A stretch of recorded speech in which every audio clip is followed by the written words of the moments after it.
All right. How's everybody doing this morning? Good. I'm good, actually. Thank you for asking. So rarely do people ask how professors are doing. It's touching. It's humanizing. All right. So today's lecture will be on anti-colonialism. I actually teach a graduate seminar in anti-colonial thought at Texas A&M. So what I will try to do is give you a very general overview of what anti-colonial thought is, what some of the questions it asks in the general sense of philosophy or politics, and then give you some examples of things that you can do with this in debate, okay? So to start off, anti-colonialism is a field of inquiry, that aims to deal with questions of anthropology, or philosophical anthropology to be more accurate. You can put in quotes, what is the human? History, and of course politics. And by politics, we don't mean how you feel. We mean how certain actions become normalized or possible through power.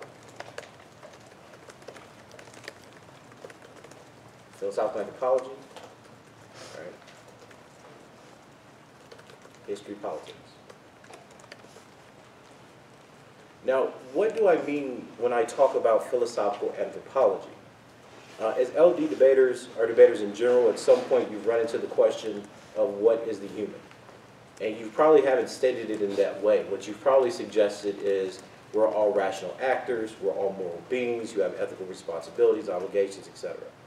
And when you probe a little deeper, that's actually a question about what the nature of the human is. Is the human homo rationalis? Are we simply rational animals? How many people think so? Nobody thinks we're rational?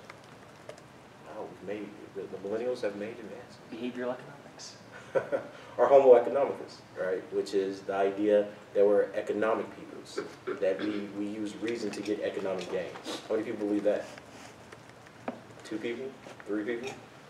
Okay, let me state this differently. Do people utilize rationality for their own self-interest? Yes. So how many people believe they're homo economicus? There you go. That's what I'm looking for. They're like, I don't even know what this means. I'm going to just sit here quiet. Okay. So this suggests to us a few different things, right? That we all have this idea of reason that we get from Aristotle, that the man is the rational animal. And because of that, we can follow out logic. We can do really cool things with values like freedom, justice, etc.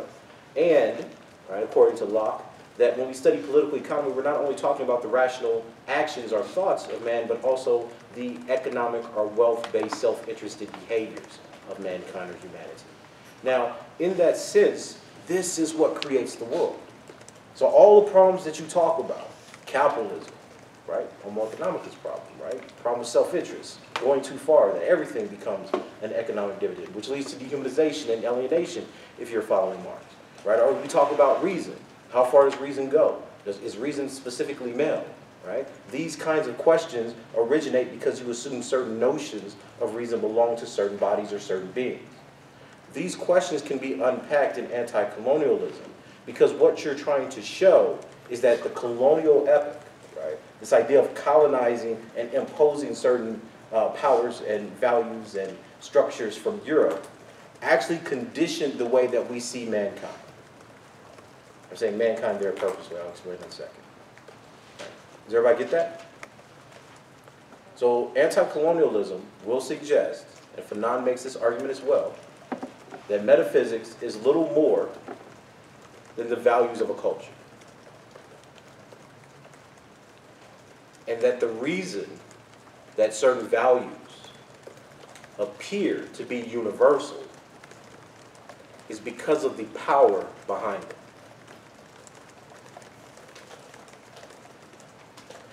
Stated differently, or within historical context, this would assert that the reason we read European philosophers or Western theorists is because there has been an apparatus of power, be it economic, political, or cultural, that sustains the view that that is the notion of the human that comes to represent us all.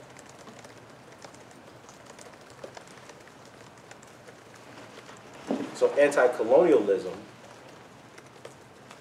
takes what y'all routinely refer to as deconstruction a step farther. What do y'all mean when you say we deconstruct things?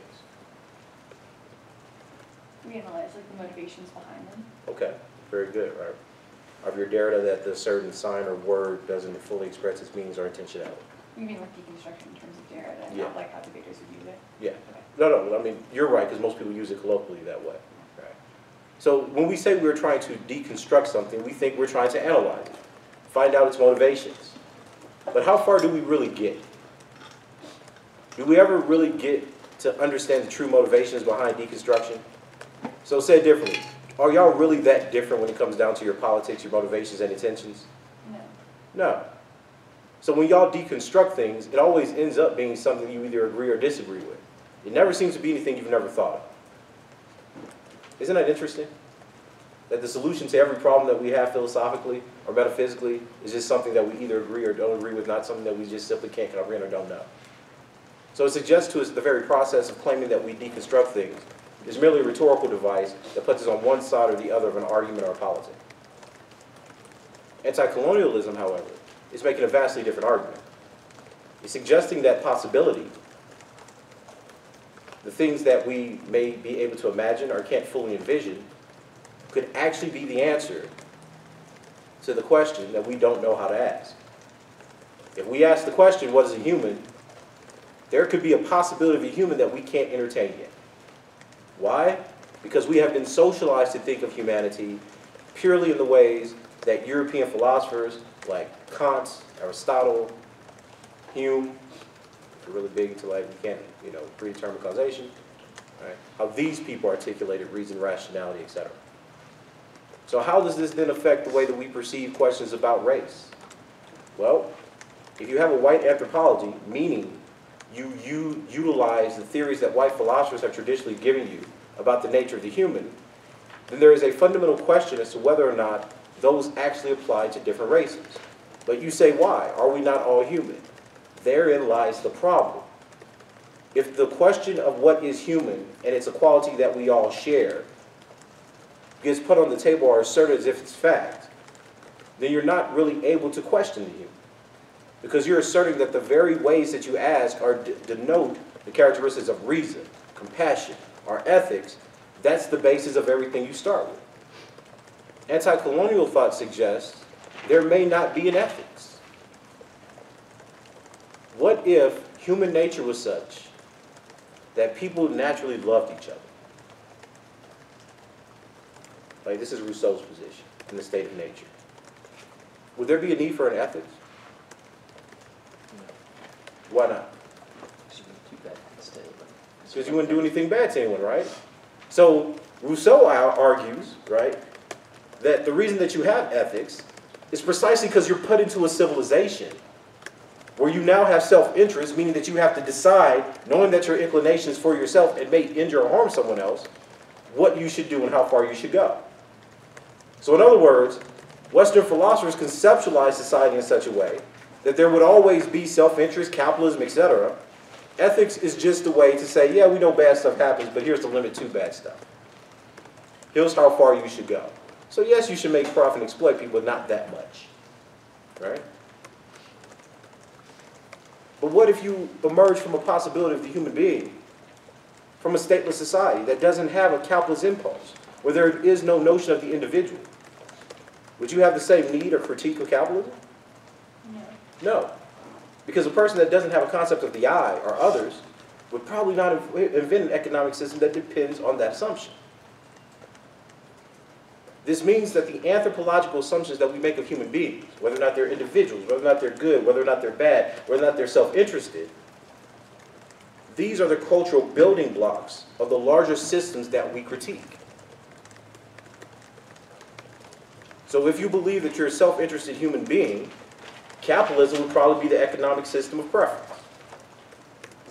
If you did not believe that, and if you believed that you were an empathetic human being or a loving human being, there would be no need for that social structure. In other words, that social structure may not exist. So what we're talking about under the colonial epoch is how we understand different cultural impositions and the mistake we make in assuming those things are natural. Authors that would fall under anti-colonial thought.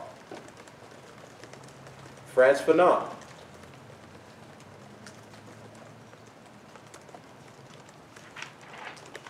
Aimé Césaire. A-I-M-E. Césaire. How do you spell the last name? C-E-S-A-I-R-E.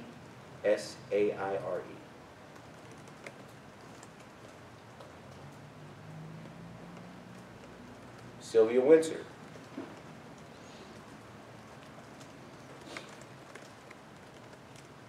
I put Du Bois there because it's Pan-Africanism.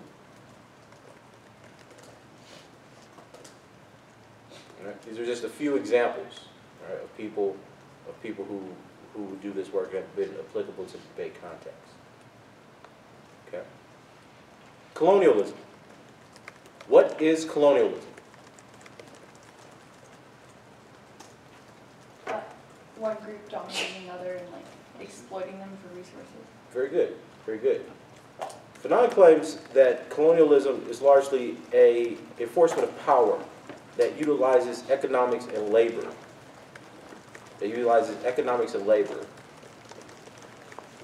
To aid in the destruction of a people's cultural values. So immediately, when we speak about the colonial moment, well, I guess it's still ongoing, the ongoing colonialism or neocolonialism of the world, what we're talking about is the enforcement of certain ideas using economic structures and cultural imperialism. For example, when we talk about genocide of indigenous Americans, what are we talking about? Are we talking about racism? Are we talking about capitalism? Are we talking about religious imperialism? What are we talking about? A mixture. A mixture. How do we know it's a mixture? Because there are different motivations behind it, i.e. like we went to like kill them so we could take their resources, Mm-hmm. but like in a sense it was racism because we were only targeting one group as well, so like capitalist interests. So, if that's true, is anything ever one thing? No. No. Y'all expressed that idea very well in debate. No. For y'all, it's all anti-blackness, it's all capitalism, it's all gender, it's all X, Y, and Z. History is much richer than any particular category that we pick to love. So then, how do you understand this? Well, you have to understand it in terms of the violence and the consequences on the groups that you're talking about. So anti-colonialism, for example, would take the picture of colonial settler imposition or genocide of indigenous folks as a moment where lots of different tools, racism, ethnocentrism, religion, economics, all came to bear on the question of how to dehumanize an othered group. So when we say something like, the black is the slave, we are talking about that same imposition, which is the ability of groups with power, predominantly white groups with power in modernity, to impose their cultural worldview on people, which has the effect of dehumanizing them. As Césaire says, colonization is the process by which a person or a group of people become things. He calls it a thingification. That means that the imposing cultural schema of Europe to indigenous people, Europe to black people, Europe to Latino people or Hispanic peoples have become making them things, not persons, not humans. And it is in this imposition of power, the dehumanization of groups, that we get the analytic category or register of non-being. Because that stands for the inhumanity or the dehumanized status of oppressed groups of people.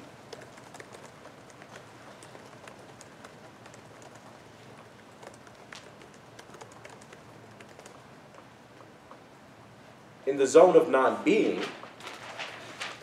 different section. In the zone of non-being,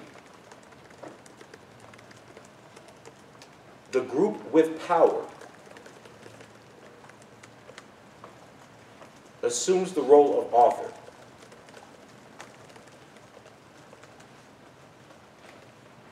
This is what you generally refer to as objectification.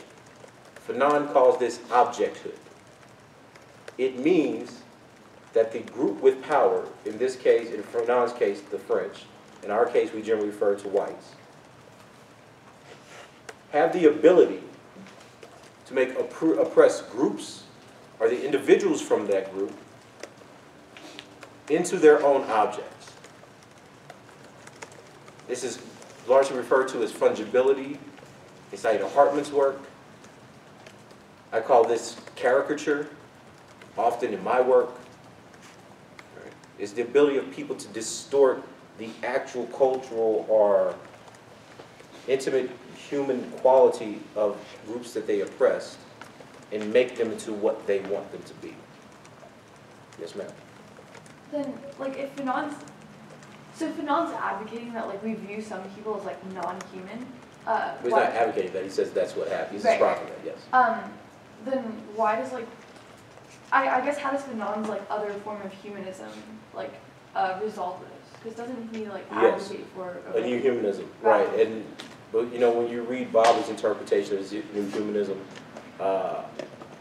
they make it into an intellectual process of decolonization.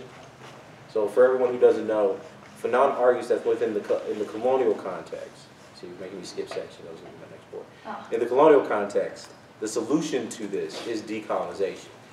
Now, Fanon argues that decolonization is a violent process that leads to the material rearrangement of the colonial circumstance and space. That means Fanon is saying that one of the ways that you do this is through violence, killing the colonizer, taking back the land, reformulating the economy, bringing a new notion of culture, which he calls national culture. All right? Now, that is what Fanon argues in The Wretch of the Earth is versus the new humanism. Academics have suggested that a fundamental rearrangement of the colonial institution, culture, and economics need not happen for us to decolonize. I completely disagree with that. Yes, ma'am.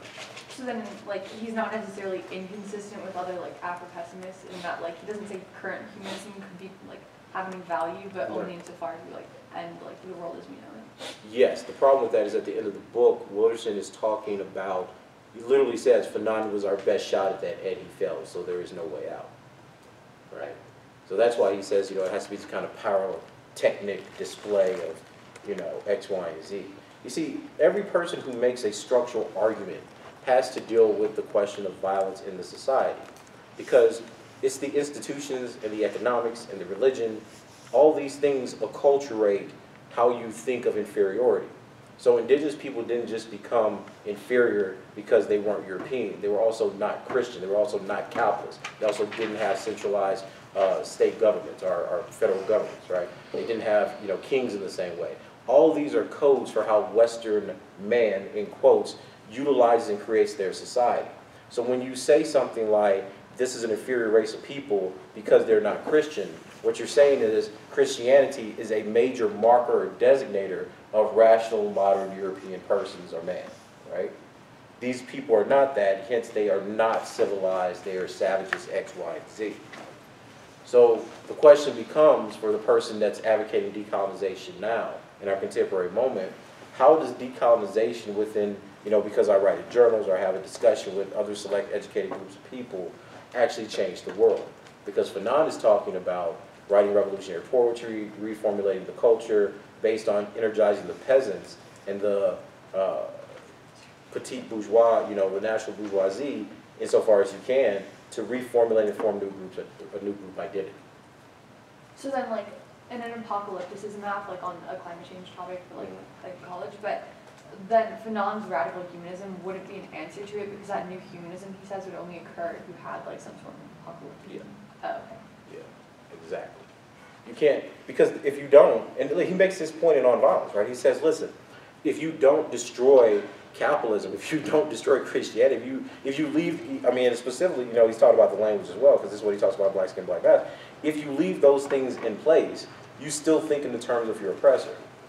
Wilderson gets this point very well, which is why he's partial to Lacan, because he says, listen, if you're using the grammar, if you're using the language, so to speak, of the oppressor, civil society, freedom, etc., you can never understand the ways in which you're dehumanized or have the ontology of the slave.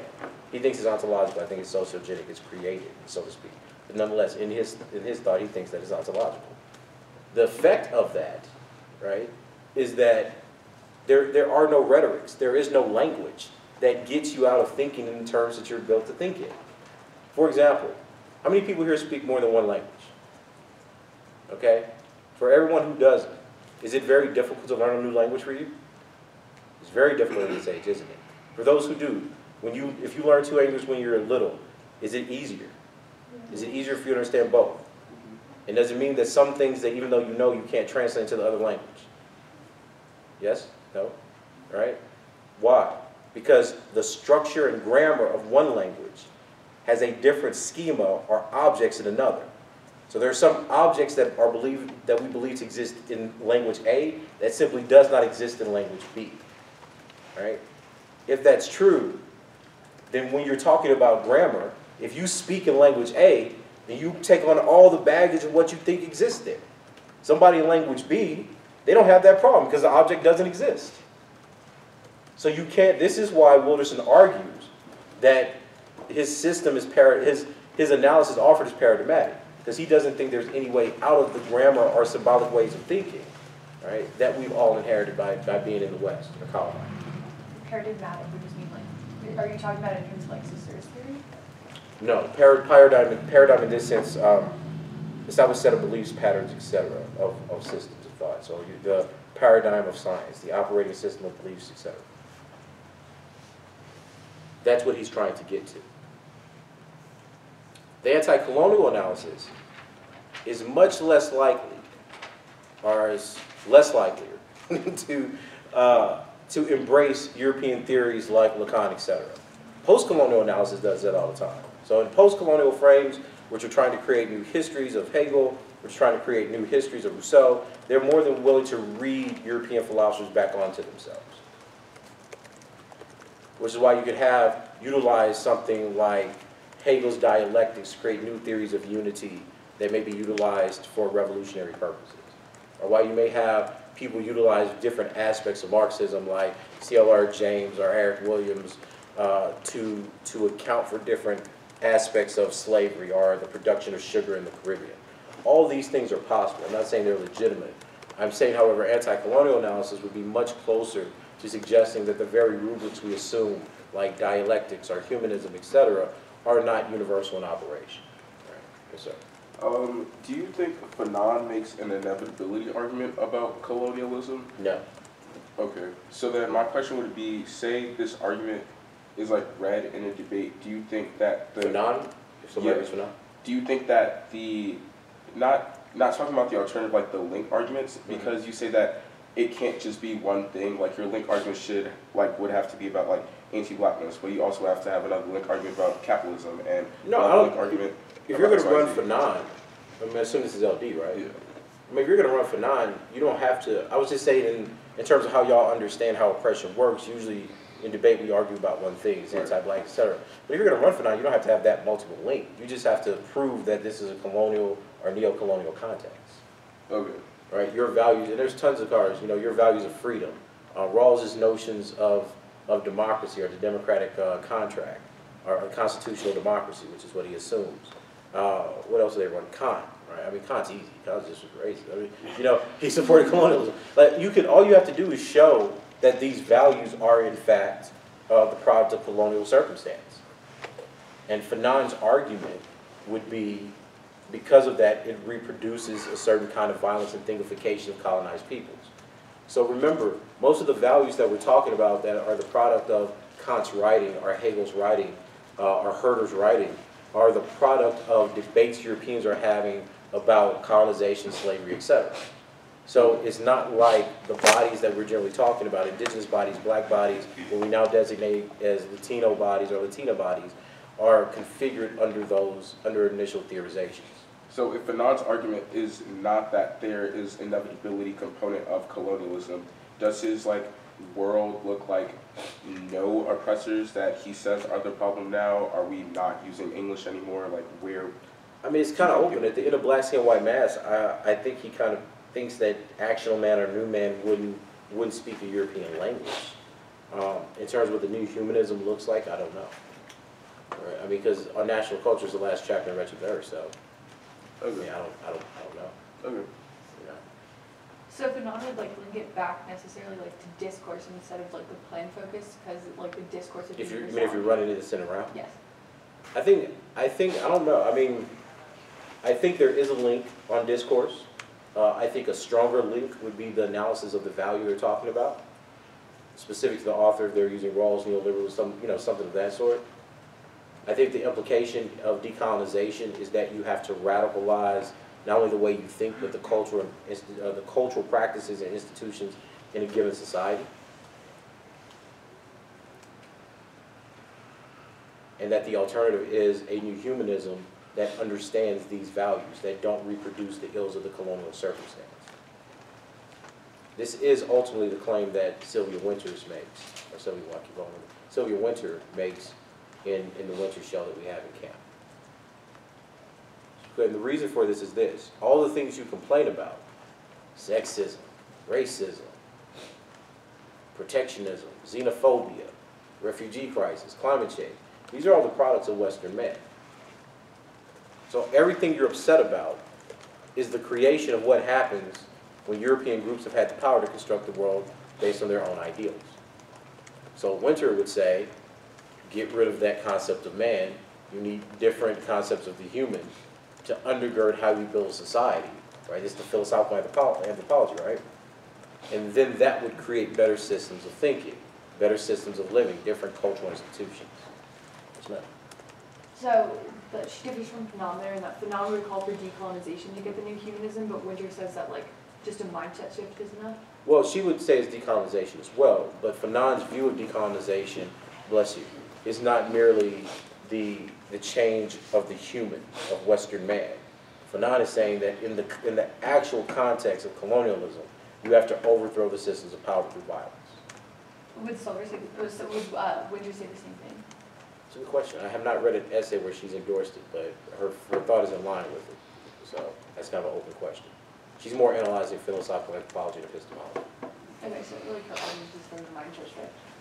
Yeah, but the mindset, but this is the thing, the mindset shift doesn't come from changing how you think. The mindset shift comes from being a different kind of person, a different kind of man. Where do you think Fanon takes a place on the idea of decolonization in a world where there are mixed peoples? Like, for example, if he says that we must overthrow the oppressor, what do people who are both black and white, or black mixed with another sort of race supposed to do in that word of decolonization? Well, it's important to understand that Fanon doesn't work only in racial types. So he's not saying, because we're black and you're white. He's largely talking about a situation of colonialism where it's very easy to identify the French from the African, right? So that's the first important thing. The second is that's largely been a question of how people sought to apply decolonization and revolutionary violence. The question becomes, who are the targets, right? I tried to answer that question when I was in grad school, and the alt-right got upset. So I guess I shouldn't ask that question anymore. But I mean, it's a legitimate question. The question is, I mean, if you think being half black, half white is the primary identification, right, and that this is some kind of new amalgam that represents a new humanity, God only knows why, like this hasn't happened for millennia. But if that does, then you may have an issue with revolutionary violence towards whites or the dominant group.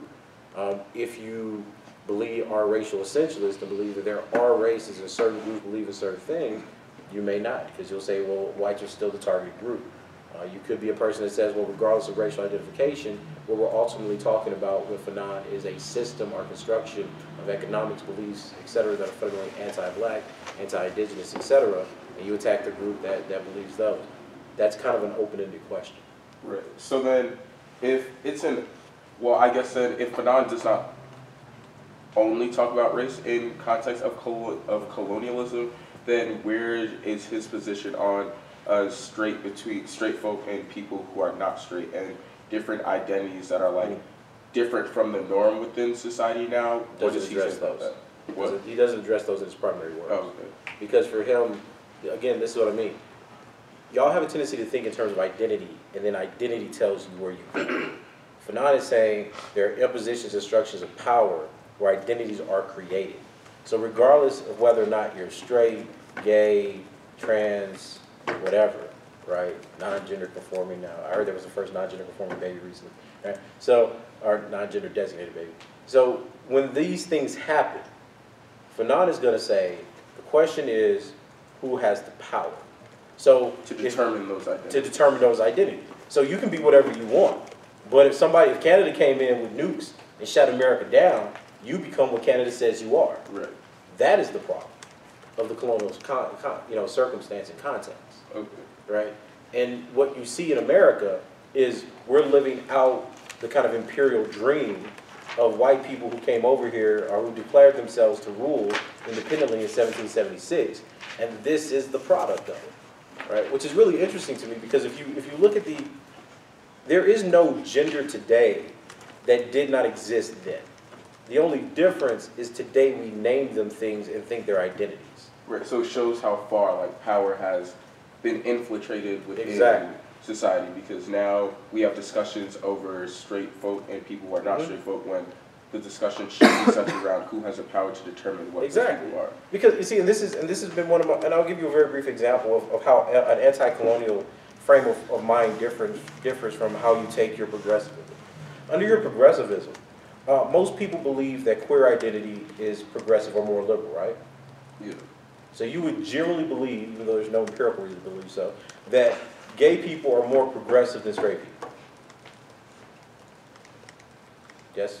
We generally operate that way, right? From an anti-colonial perspective, because it utilizes historical analysis, I would say there is no difference between the gay white person and the straight white person in the context of oppression. Why? Because you had straight white people from Britain, colonized, rape, and rape slaves, and you had gay white people from Britain go to the colonies and do the exact same thing. In fact, you had straight white men rape black male slaves as a means of intimidation and punishment. So what sense does that distinction make in a world where we're talking about the exact same thing? So said differently, how would you queer patriarchy?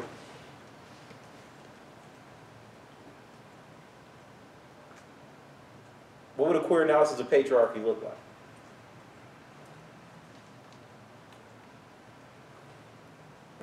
We just say we think gay people and homosexuality has been excluded, right? But then if you go back and you're like, well, patriarchy was already queer, because part of patriarchy is not only the heterosexuality that we traditionally think of when we think of white European men raping Native women, but also homosexuality and homoeroticism when the very same men were doing the same thing to Native boys and black African male slaves. So then so when you say earlier that Fanon's discussion or like work isn't like solely about race, but then it seems like when we move away from race, it obscures the ways in which power has infiltrated society and like told people not to talk about it. So then what is he actually talking about if it's not the way that the reason that it appears that way is because the way that we talk about race now would designate the Africans, the North Africans that are being colonized by the French. See, we think of race collectively as designating the group, right? In Africa in the 1960s and 70s, it's not operating the same way because they're all Africans, right, who are reacting against the imposition of the French. For us, in our American context, that's just black people and white people. You see what I'm saying? Yeah. I'm just saying that there is a cultural difference between how Africans look at themselves in relationship to Europe and specific imperial groups in Europe that can't be ignored. It's still useful because I think it is a white group, what we mean in our context by white group and black people, but Fanon is not speaking in those terms. He's speaking in terms of the French and the black Algerian. Yes, ma'am. So under Fanon, in this new world, will identities exist at all, or is That's a good question. That's a good question. I'm curious to know. I'm curious to know whether or not they can or do, because all the identities that you have are the products of the enforcement of certain economic arrangements created by white people. He says all that has to be destroyed. You see, one of the things that we often, this is why I said that it's such a problem. We talk about deconstructing things, is we assume that every world that we talk about will always mirror the terms of the world that we claim that we're trying to get away from. So if this is in fact a new humanism, why is there a mandate that human has to be designated by race? This is what Winter says. Race is just a genre. It's a template that lets us get real insight into how Western man constructs others literally the other. It doesn't mean that a new humanism has to take on the very question, has to be designated by race or blackness or anything else. Remember, y'all said that this is socially constructed, right? Y'all believe race is socially constructed, yes? Yes. So then if I destroy the system that constructed that, why would it exist in a completely different world? Right? Race is the product of Western man, isn't it? White people created race. So then, will we take on that same thing if we actually built the world? Say it differently. If black people built the world, would they be designated, would they designate themselves as black? Right? If you take a radical feminist perspective, if women ruled the world, would they have to designate themselves in terms of women and men? Would they just reproduce that binary? Right? See, these are the questions that don't largely get asked in debate rounds that should be asked. You say you want an alternative. Well, the alternative is we don't exactly know, because the rejection of this kind of being, these designators of race or capitalism, etc., means that we have to think in terms that we simply don't have the grammar for, so to speak. Outside of the world that we Outside of the world, right? People say, well, you have to tell us. No, that's the problem. If I tell you and you understand it, I am still engaging in the symbolic order, I mean, using Lacan's term, the symbolic order of the world that you say we should reject. You say we agree. You say perm do both. But then you try to get me on the, oh, well, if you were truly trying to do both, then you wouldn't ask me to explain it within this grammar. What we're talking about is a intellectual and cultural gesture towards a new possible, which would be considered impossible under our current arrangement or order of knowledge. Yes, ma'am? So how do people do the alt if they can't conceptualize the alt in the first place? It's a great question. I think that's plagued critique debaters forever.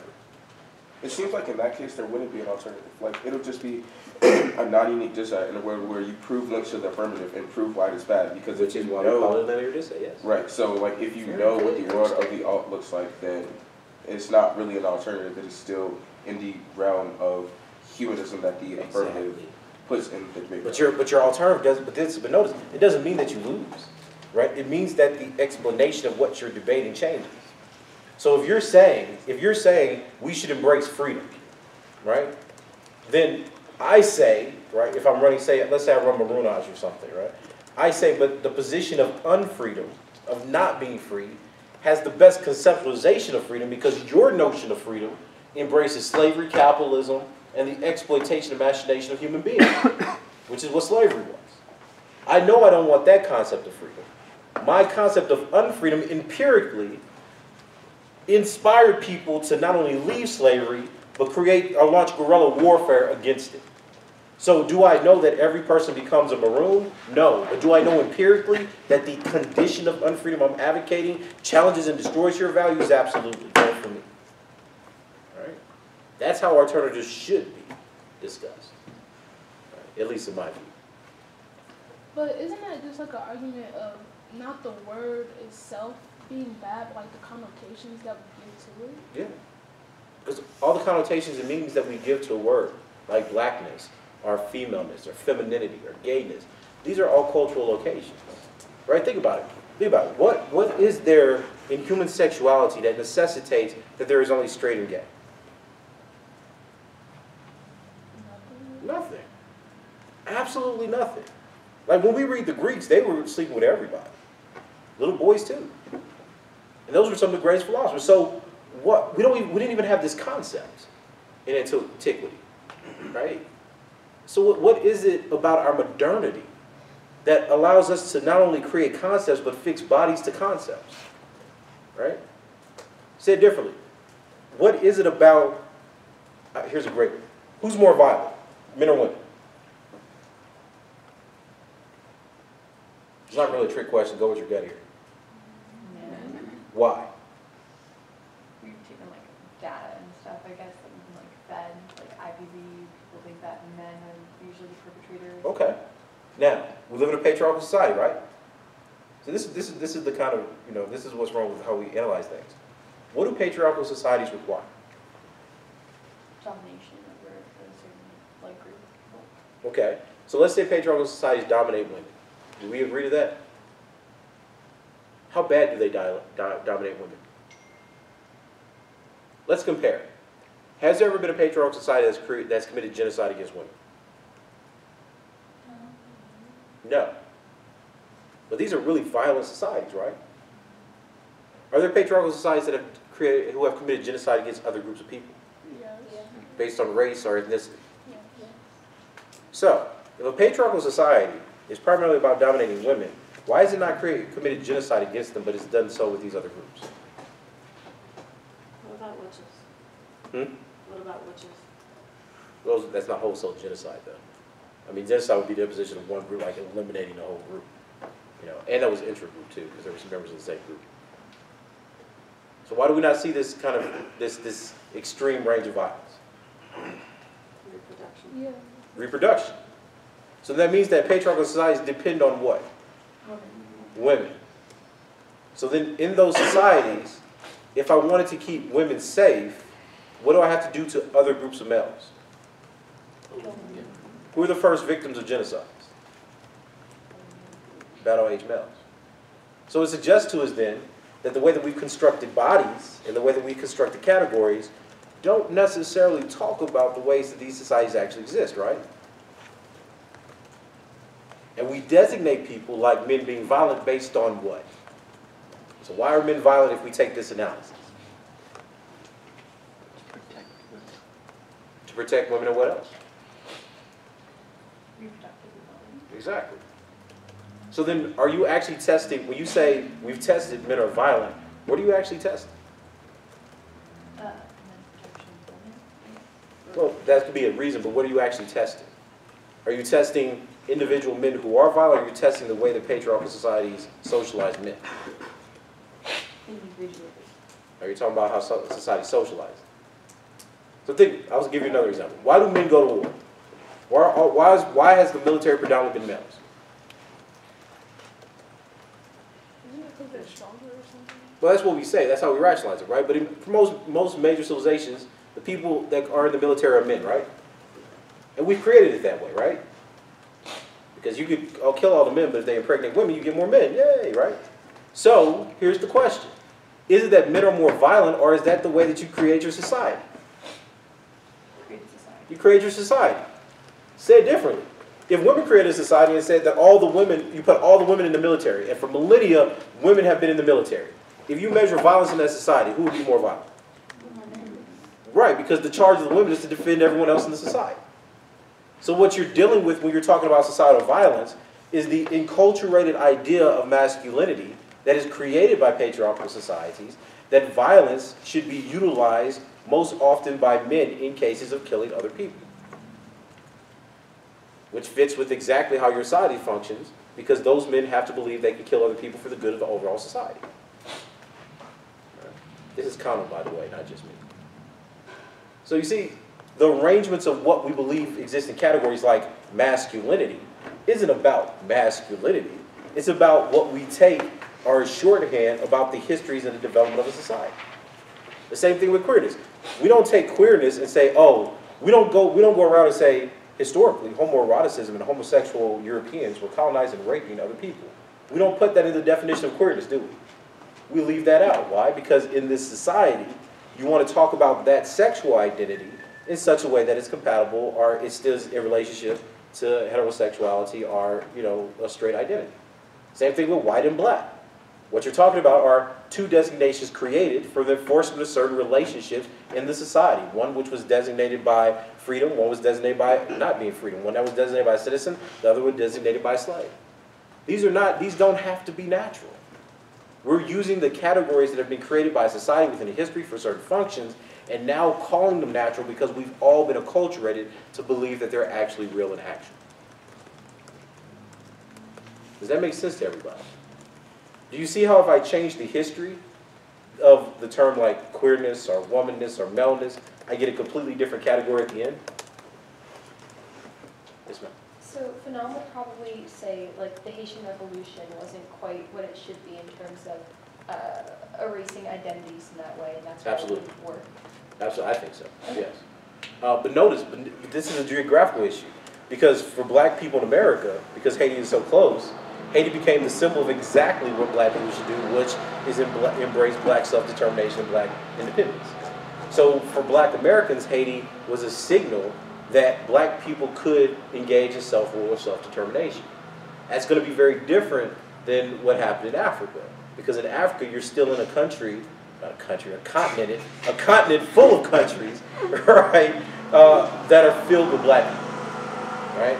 So if you're in that space, this is part of the belief that Fanon has in his system, because he's African, right? He's saying, look, this is Africa. You're expelling people who are imposing their economic, cultural, and political domination on another group of people. He believes they have a culture. He believes they have a language. That's different than the American circumstance. Similar, but different. Why would the Haitian Revolution necessarily be an example of decolonization or collapsing settler colonialism on itself? Because it's when the argument I guess that I've read about was when the Haitians started singing the Marseillaise, they were more French than the French themselves. So Right. why isn't that an example of fluid identity rather than category? Because there is no identity there. There was a question of whether or not you were either African/Haitian or French. So But when don't the they French, collapse it on themselves when they're we are? but this is the difference between Toussaint and Dessalines, right? If you're talking about Toussaint Louverture, you're absolutely right, because he fundamentally believed that the values of the French, the kind of liberalism that the French were talking about in their own revolutions, in their own class battles, could inform the way the Haitian Revolution or the ideas the Haitian Revolution was about. Dessalines said, no, there is no negotiating with Europeans, kill them all, and he proceeded to do so, and that's how Haiti became free. That is a very good example between post-colonialism and anti-colonialism, right? Because Toussaint says you can reinvent their thought. You can feel the concept of freedom. You could feel the concept of blackness or Africanness with something different so that they can recognize the humanity. They can respect their values, right? Dessalines said, yeah, that's not going to happen. So what we need is a brute force that rejects and expels the value of the French colonizers. Right? I saw a hand somewhere out of my periphery. Yes, sir. Yes, sir. Because isn't the French Revolution then that example of that the conflict between liberalism, right? Because, the French Revolution is, free citizen, da-da-da. The Haitian Revolution, Napoleon, instead of saying they're French, they're now their own country like we are, Napoleon said, I'm going to send my greatest army to take back Haiti and New Orleans. Yeah. Right? Which, he quite literally Reassert the said, French, yeah. reassert French dominance over those savages. Mm-hmm. Right? Because they couldn't be free. Couldn't be free black, yeah. Right. Because if history was written differently, Mm-hmm. I think that's what Dr. Curry said, if the French had embraced that revolution as if it was a province of France and said, hey, these are people just like everybody else, French ships go trade, instead of not taking sugar and taking that thing from there, they go to Haiti and say, hey, we'll buy sugar, we'll buy rum, we'll buy that. Right. Which they did the opposite, they embarked on Haiti. But that's a really good example, right? So you remember when I told you that in certain categories, so a category like the human could also mean rational, free, etc.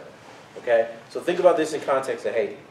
The French believe they're human, so they believe they're rational and free. We could agree to that pretty much, right? Given the philosophers coming out there.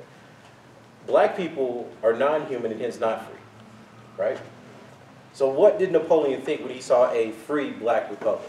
Could that exist within that scheme? No, they have to be unfree, right? Because if there was, then that means that they're just like them.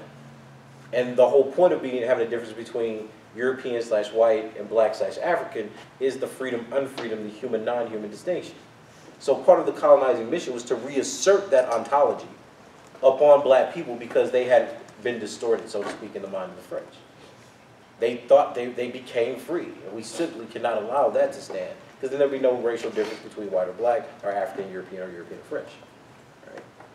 See, this is how metaphysics, or what y'all call metaphysics, or ontology, or the love of the critique works. What you're saying is there are certain registers, there are certain forms of being that dictate and determine how the world is constructed.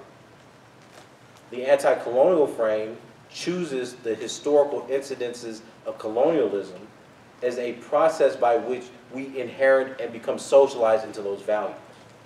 Your notion of freedom comes from the processes by which white people became free to instill slavery. Some black people may say that's stupid and that's a contradiction. See, that's where you get the critique. Some people may say that your very notion of male-female is based on the racial designation between whites and blacks in the 19th century. So those are code words for civilized and everyone else is savages because they didn't develop gender. So that's why Laguna says gender is a colonial category. She's questioning the very idea that there are genders because everyone who was colonized were not male, were not masculine and feminine, but either citizen or slave or civilized or savage. You see the point that I'm making, right? Every category that you think that you're utilizing within the debate space becomes subject to this critique because the values of freedom and justice and individuality all emerge from the imposition of European values from violence and genocide by the act of colonialism or colonization. So anti-colonialism would be the series of criticisms and the series of frames that both try to expose that and create different ways of envisioning the possibility of freedom, the human that's possible, the possibility of economics, etc. And a concrete example of that would be in economics Pan-Africanism. The example of the human Winters argument for, or Fanon's argument for new humanism. Okay? Everybody get that? Yes, ma'am. Okay, so like, if a black person, like say a black male, who's like, I'm a black male, a straight black male, is that are they like a post-colonialist, or are they just ignorant? No, I mean, that's just a designation. It doesn't mean either. It's a question of how you analyze the black man. Okay, so like, what if they believe that the way they see their identity is different from like the connotations that those words have from like your? And that's fine. That's fine. You could take like in my book, I take an anti-colonial analysis because I say there are no real genders, just various genres that we mistaken to be real. So black male, that's why I call black men man-nots, because black men literally throughout history have been the negations of white men, which are not just white men, but white men and white women. Right? I mean, you could believe the black male, you could take a black nationalist view, that the black male is exploited because, in patriarchal societies, a contest between two black men, or two groups of men. You could take, there's all kinds of ways you could interpret things. You could take a postmodern view that the two terms are contradictory. So when you're talking about a black male, it's really talking about a feminized male, a man who could never be a man type thing. There's all kinds of ways you can interpret it. So it's not that one necessarily has to be ignorant, but I think there are ones there are frames that are more correct than not correct. Right. So when we get to the intersectionality lecture, I will explain why intersectional frames that talk about blackness and maleness don't get it right precisely for that reason. Right. And I'll go through kind of the anthropology history of it. Am I out of time? About out of time? Five. Okay. Yeah, I was looking at my class up. Other questions? Yes, ma'am. Doesn't Winter criticize the idea of like the rhetoric of people of color or like the type of Yes, binaries? So I know that we don't exactly know what the alternative would be, but would you just advocate for not identifying? No. Just name the people. Like in my work, I try not to use that either because I think it's silly. It's like white people get their special category, everybody else, black, indigenous, Asian. Just reference the groups you're talking about. Why wouldn't that create the same binary? I'm sorry? Why would it defining as Asian, black, create the same binary as people of color? Well, usually when you're talking, for Winter, she's actually talking about designations that exist, right? So when she talks about racism or the Black Power movement, she's talking about people who are designated as black that are engaging in these processes of trying to challenge dominant white supremacist norms. So that's what I'm saying. You have to look at the context. In a general world, in the world of the alternative, right? These binaries wouldn't exist. In the world where we're critiquing, there are groups designated by blackness, there are women, there are groups designated as Asian, etc.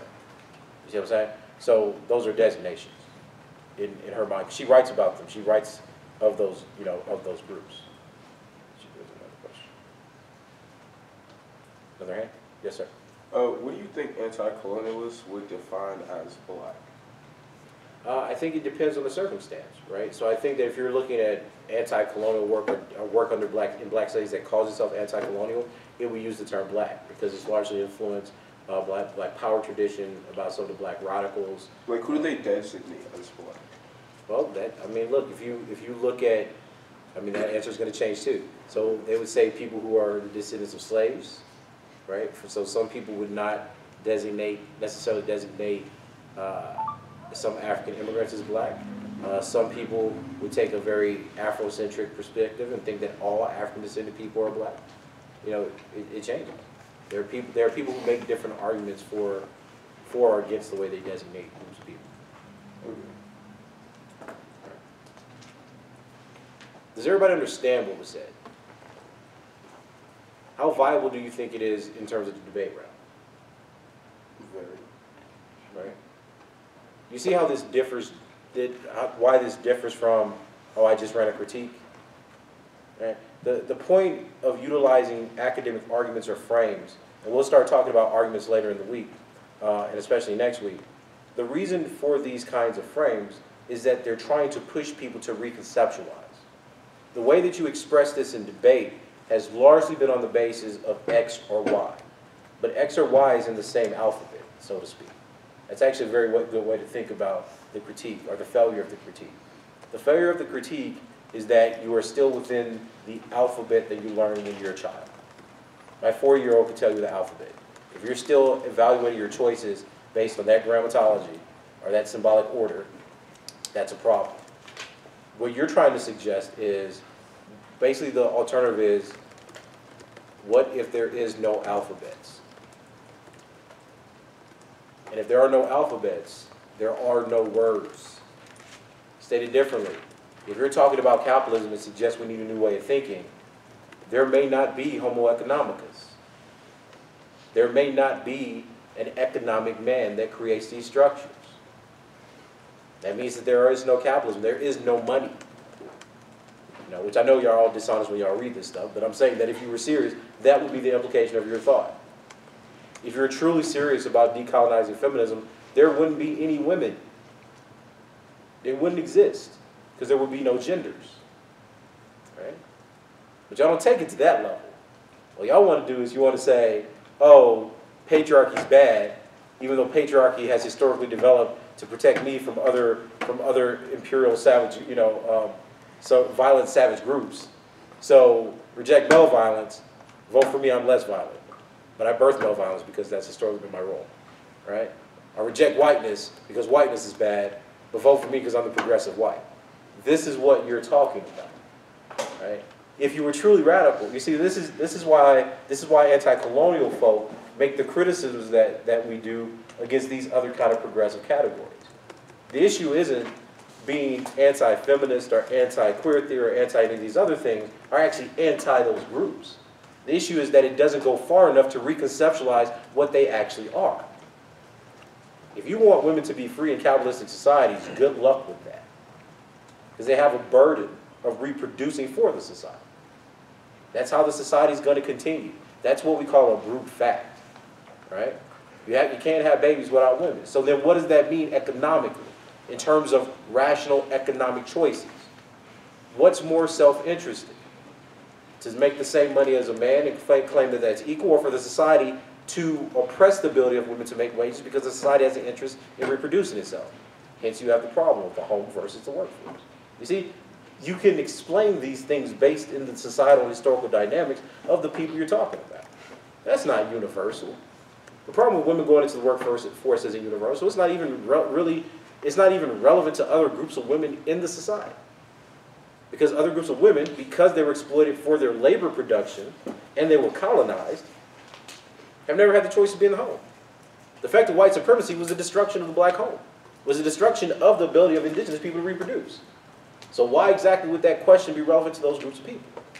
You see what I'm saying? You see how the context changes. Right? So if the context changes, the category that you try to explain has to change as well. So anti-colonialism is trying to get at that historical, economic, and philosophical question of what is man, what is the nature/history of the category, and then what politics or kind of engagements are necessary to move away from. It's good for everybody, right? Got it? All right, thank you. Thank you.